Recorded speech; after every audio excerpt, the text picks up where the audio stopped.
জুবাইর তিনি বলছেন আমরা মসজিদে নববীতে এমন ভাবে আমিন বলতাম যে মসজিদ নবমী গম গম করে আওয়াজ হতো। চিন্তা করেছেন সাহাবীরা এমন যে সাহাবীরা নবীজির পিছনে জোরে বলেছেন, মসজিদ গম গম করে উঠেছে, সবাই একসাথে জোরে বলেছেন, এরকম একটা হাদিস শুনি। জুবাইর তিনি বলছেন আমরা মসজিদে নববীতে এমন ভাবে আমিন বলতাম যে মসজিদ নবমী গম গম করে আওয়াজ হতো। যেই মসজিদে আমিন আস্তের উপরে আমল হয় সেখানে আস্তেই বলবেন, এটা আস্তের উপরে আমিন, এটাও সুন্নাহ হাদিস আছে। তো যে মসজিদে আমিন আস্তের উপরে আমল করে সবাই এই সুন্নাহর উপর আমল করেন, তাহলে বলবেন হুজুর আজ জোরে না বললে ফেরেশতারা শুনবে না। আপনি যে কত ভুলের মধ্যে আছেন, আপনি জোরে না বললে ফেরেশতারা শুনবে না। হ্যাঁ, তা আমরা যখন আস্তে আস্তে বলি ফেরেশতারা শোনে না। জুবাইর তিনি বলছেন আমরা মসজিদে নববীতে এমন ভাবে আমিন বলতাম যে মসজিদ নবমী গম গম করে আওয়াজ হতো। বলেন না আমি জোরে বলবো, হুজুর আমি জোরে বলবো আস্তে বলবো, আমি জোরে বলবো আস্তে বলবো, তখন আমি বলবো আপনি বললেনই না, আপনি কোনোটাই বলবেন না, তাও আপনার নামাজ হবে। পৃথিবীর কোন মুফতি ফতোয়া দিবে না আপনি আমিন না বললে নামাজ হবে না। যে ক্ষেত্রে দুটো হাদিস থাকে সেক্ষেত্রে সাহাবী, তাবেঈন, সালফে সালেহিন, সালাফিয়াতের মানহাজ হলো যে সমাজে যেটা প্রচলিত সেটার উপর আমল করতে হবে। আমরা আমিন আসতে বলি, আমিন তো বলি, আপনারা কি আমিন বলেন নামাজে? বলেন বলেন আমিন বলেন। তোমরা চিল্লায়া বলি, আসতে বলি, কিন্তু আমিন বলি। আমাদের প্রথম নাম্বার দলিল হলো কোরআন। বলেন প্রথম দলিল কি? বিরক্ত হয়ে গেছে না তো? আমাদের এক নাম্বার দলিল কি? যদি কোনো মাসআলা কোরআনে সুস্পষ্ট ভাবে থাকে তাহলে এই ক্ষেত্রে হাদিসের দিকে যাওয়ার প্রয়োজন পড়ে না। তো আমরা প্রথমে দেখব যে আমিনের মাসআলা কোরআন কি বলে। আমিনের মাসআলায় কোরআনে কারীমের মাঝে কি আসছে আমরা আগে প্রথমে এটা জানি যে আমিন কি জিনিস, আমিন জিনিসটা কি। দেখেন আমার হাতে একটা কিতাব আল মুসান্নাফ আব্দুর রাজ্জাক। আমিন কাকে বলা হয়? এই কিতাবটার হাদিসের কিতাব, এই হাদিসের কিতাবের 2 নম্বর খণ্ডের 99 নম্বর পৃষ্ঠা। কয় নম্বর পৃষ্ঠা ভাই? 99 নম্বর পৃষ্ঠার মধ্যে আসছে আমিন কাকে বলা হয়। সেখানে লেখা হয়েছে যে আমিন ইসমুম মিন আসমাইল্লাহ। আব্দুর রাজ্জাক আন সাউরি আন মানসুর আন হিলাল বিন ইয়াসাফ قال আমিন ইসমুম মিন আসমাইল্লাহি আযজা ওয়া জাল। যে আমিন হলো আল্লাহর একটা নাম। আমিন হলো আল্লাহর একটা, আমিন হলো আল্লাহর একটা, এক নম্বর জিনিস জানলাম আমিন এটা আল্লাহর একটা নাম। এখন প্রশ্ন হলো আল্লাহর নাম যদি আমিন হয় তো আমরা আল্লাহর নাম কিভাবে পড়বো? কোরআন কি বলে? কোরআন বলে সূরা আনআম আয়াত নম্বর 55 আল্লাহ বলেন উদউ রাব্বাকুম তাদাররুআন ওয়া খুফিয়া। তোমরা আল্লাহকে ডাকো, মানে আল্লাহর নাম ডাকো কেমনে? তাদাররুআন ওয়া খুফিয়া। তোমরা তাদাররু বিনয়ের সাথে এবং নিম্ন স্বরে, বিনয়ের সাথে এবং। তাহলে আমিন যদি আল্লাহর নাম হয় তাহলে চিল্লায়া বলবে না আস্তে? আরো আস্তে। কে বলে? কোরআন। কোথায় আসছে এটা? আল্লাহ যেন বুঝতে পারতেছে আসছে কোথায়। তাহলে আমিন যদি আল্লাহর নাম হয়, আমিন যদি আল্লাহর নাম হয়, যেমন মুসান্নাফে আব্দুর রাজ্জাকের 2 নম্বর খণ্ডের 99 নম্বর পৃষ্ঠায় আসছে আমিন হলো আল্লাহর নাম। তো আল্লাহর নাম কোরআন আল্লাহ নির্দেশ দিয়েছেন আমার নাম পড়বা বিনয়ের সাথে আস্তে আস্তে। সুতরাং আমরা কোরআন মানি। বলেন আমরা কি মানি? সহজ মাসআলা। আচ্ছা, আরেক রিওয়ায়াতে আসছে আমিন হলো দোয়া, যেমন বুখারীতে আসছে ক্বালা আতা আমিন দুআউন। আমিন হলো দোয়া। আমিন হলো কি?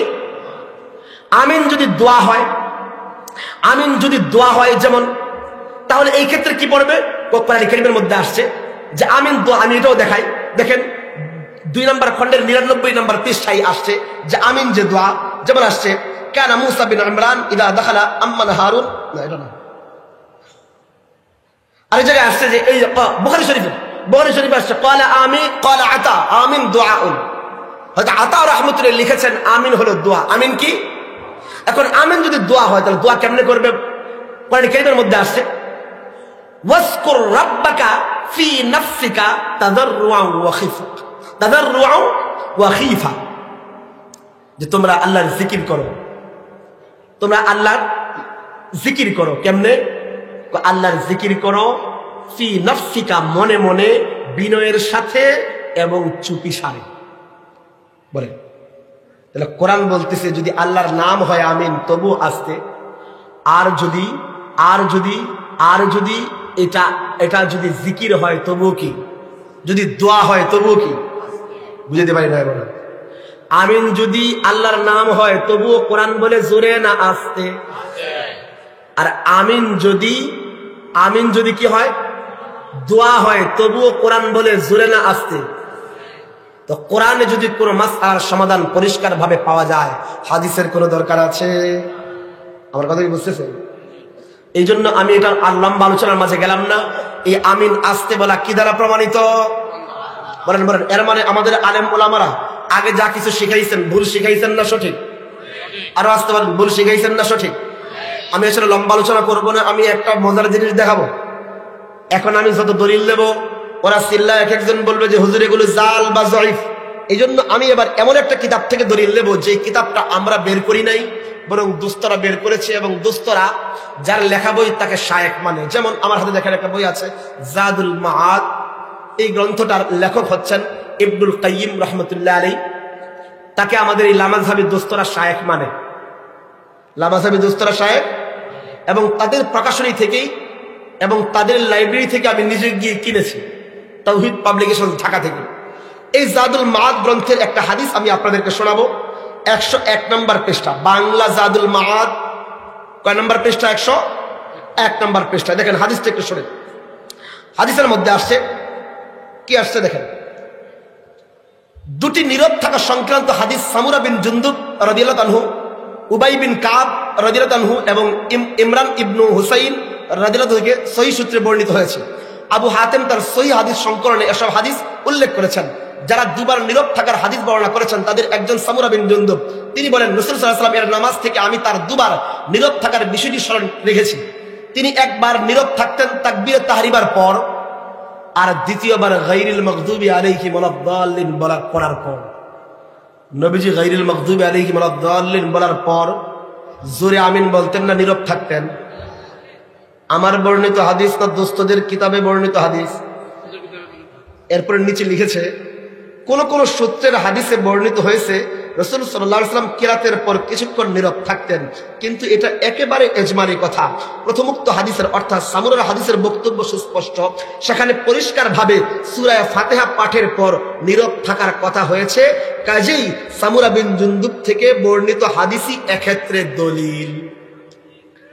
এর মানে গায়রিল মাগদুবি আলাইহিম ওয়ালাদ-দাল্লিন বলার পরে আমিন জোরে বলার হাদিস দলিল না আস্তে বলার হাদিস দলিল?